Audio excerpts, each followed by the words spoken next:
Наш коллектив образовался в 1977 году. В те года ансамбль был очень большим, в нем были и вокалисты, и танцоры, инструментальная группа, и даже называли ансамбль удмуртским мюзик-холлом. Стал покорять всю Россию и ездил по всему Советскому Союзу. Шулдырджит переводится с удмуртского как «веселый вечер». Почему именно «веселый вечер»? Помимо вокалистов, танцоров, музыкантов, в коллективе был конферансье, артист разговорного жанра.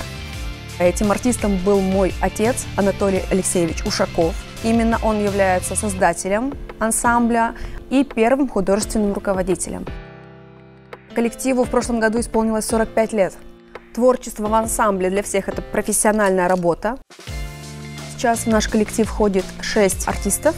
Это молодые, талантливые ребята, которые продолжают большую творческую историю коллектива, находятся в самом расцвете сил и готовы покорять мир.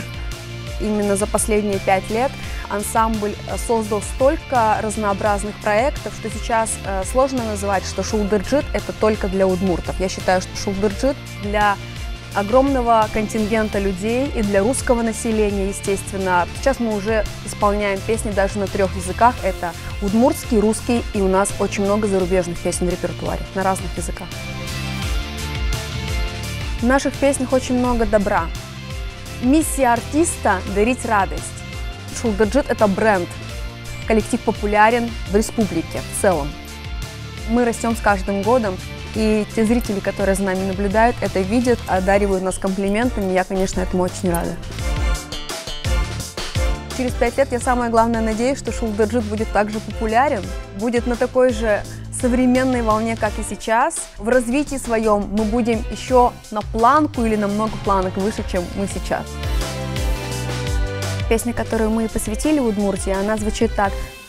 Удмуртия моя, в тебе наша сила, люблю только тебя, это Россия, и пусть где-то манит чужая земля, все птицы вернутся в родные края, Удмуртия моя.